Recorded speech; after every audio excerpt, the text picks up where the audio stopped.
మాల వాళ్ళకి వృత్తి ఒక ప్రత్యేకమైన వృత్తి లేదు. మాల వాళ్ళు ఏం పని చేసేవాళ్ళు? బ్యాగరోళ్ళు బొందలు దోమేవాళ్ళు, నీరడికాళ్ళు చెరువు కింద నీళ్లు కట్టేవాళ్ళు, ఒక్కొక్కరు నేతకాని ఉంటారు, అందులో నేతకాన్ని బట్టలు నేసేవాళ్ళు.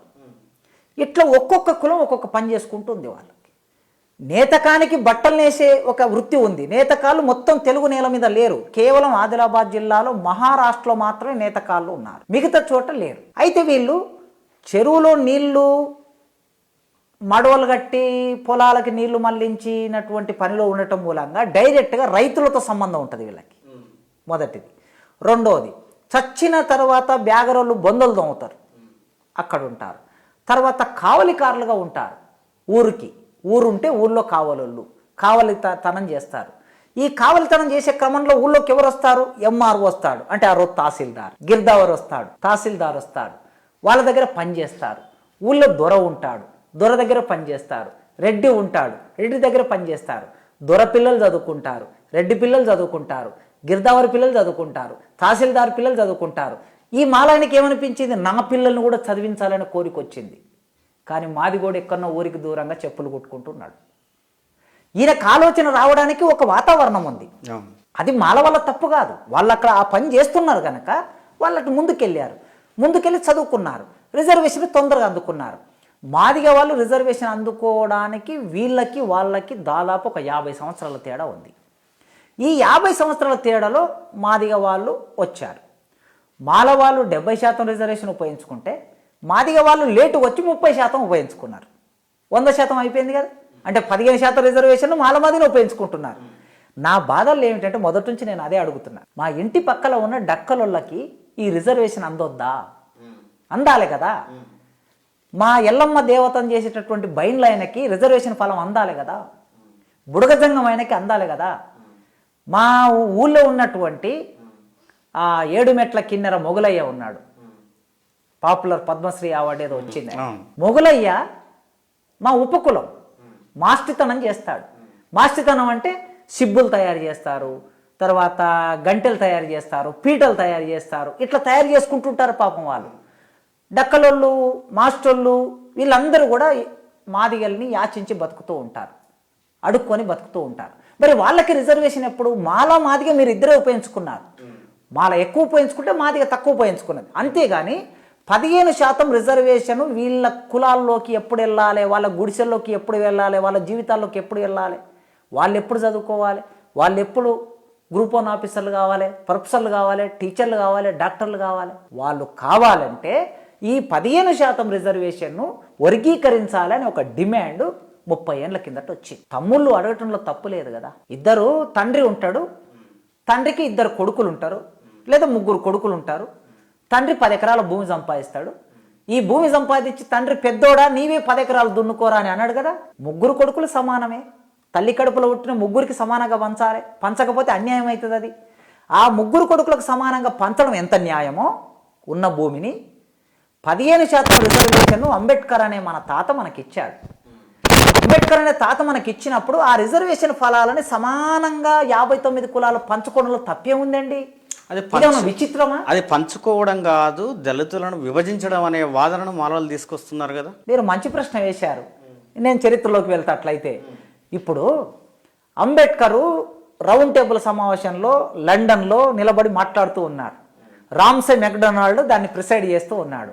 అంబేద్కర్ లేచి అడిగాడు, అయ్యా భారతదేశంలో మహాత్ములు వచ్చారు పోయారు, కానీ మహాత్ముల పాదధూళి తగిలి మేమెవరం పావనం కాలేదు తండ్రి.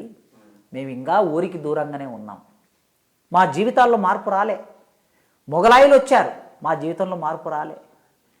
డచ్ వాళ్ళు వచ్చారు, మా జీవితంలో మార్పు రాలే. పోర్చుగీస్ వాళ్ళు వచ్చారు, మా జీవితంలో మార్పు రాలే. బ్రిటిష్ వాళ్ళు వచ్చారు, మీరు వచ్చారు, మా జీవితంలో మార్పు రాలే. మమ్మల్ని ఎవరు ముట్టుకోలే, మమ్మల్ని ఎవరు దగ్గర రాలే. చదువు లేదు, ఉద్యోగం లేదు, సామాజిక హోదా లేదు, భూమి లేదు.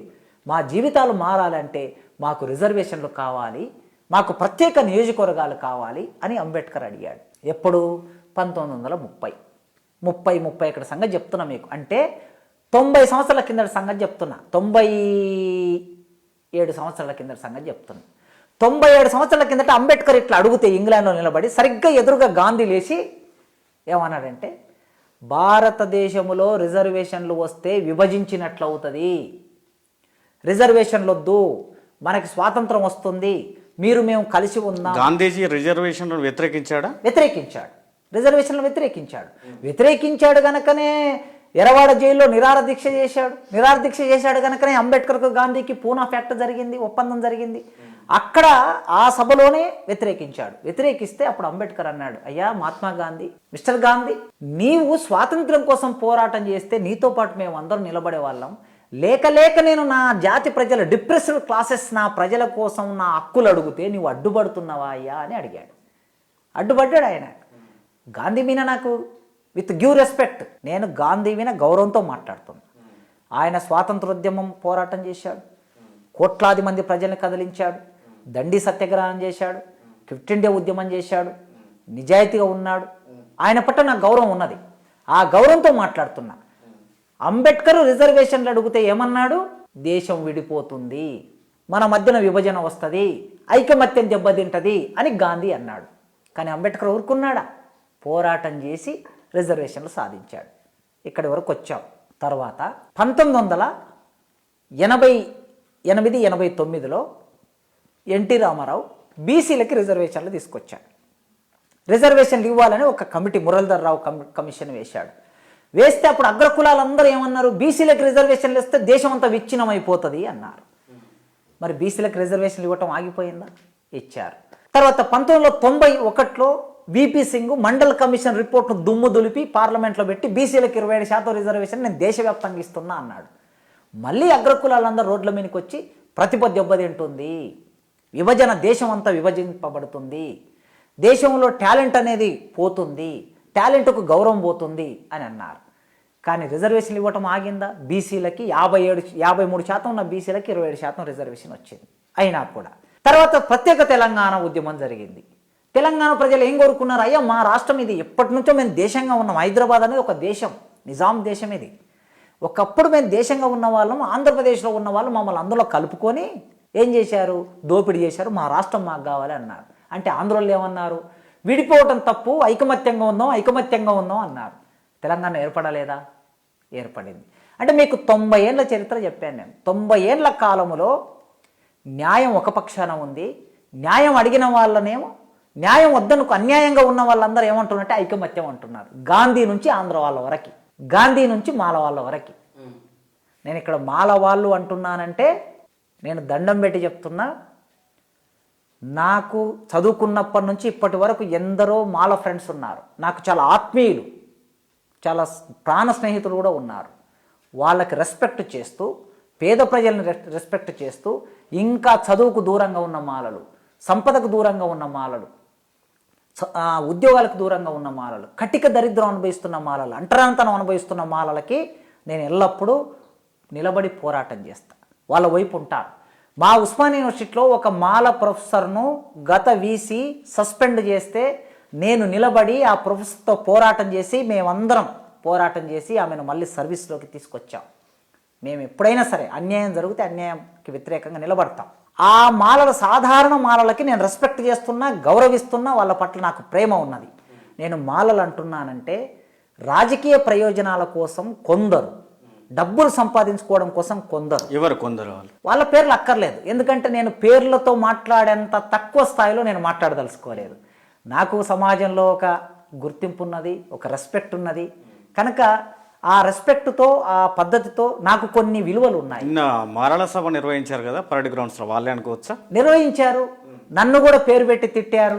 నేను బైబిల్లో ఒక మాట ఉంటుంది, ఓ నా ప్రియమైన ప్రభువా, వారు ఏమి చేయుచున్నారో వారికి ఎరకలేదు, పాపులను మన్నించు ఓ నా ప్రభువా అని ఒక మాట ఉంటుంది. కనుక వారు ఏమి చేయుచున్నారో వారికి ఎరకలేదు, వారు మన్నించేటటువంటి గొప్ప మనసు ఉంది మాకు, ఎందుకంటే వాళ్ళు మా అన్నలే. అందుకోసం ఇవాళ గాంధీ నుంచి మొదలు పెడితే ఈ వర్గీకరణను వ్యతిరేకించే మాలల వరకు వీళ్ళు ఏమంటున్నారంటే ఐకమత్యము అంటున్నారు.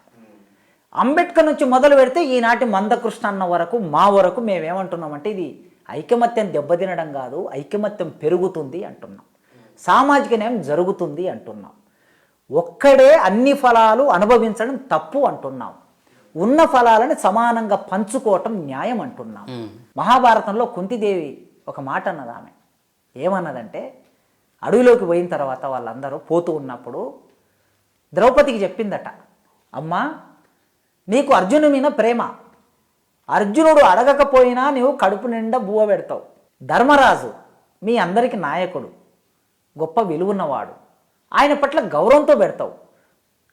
అర్జునునికి ప్రేమతో పెడతావు, ధర్మరాజు పట్ల గౌరవంతో పెడతావు. భీముడు అనేటోడు నువ్వు పెట్టినా పెట్టకపోయినా లాక్కొని తింటాడు. కానీ నోరు లేని పిల్లలమ్మ నకుల సహదేవులు, ఆ నోరు లేని పిల్లలు అడగలేరు. వాళ్ళ అమ్మ అన్నం పెట్టని కూడా అడగలేరు. వాళ్ళు నీకు భర్తలే కావచ్చు, కానీ నిన్ను అడగలేరు.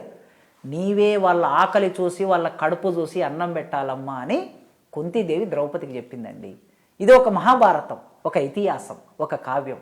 ఇవాళ అన్నము లేని వాళ్ళకి అన్నం పెట్టడం తప్పు అని ప్రపంచంలో ఎవరన్నా అంటారా?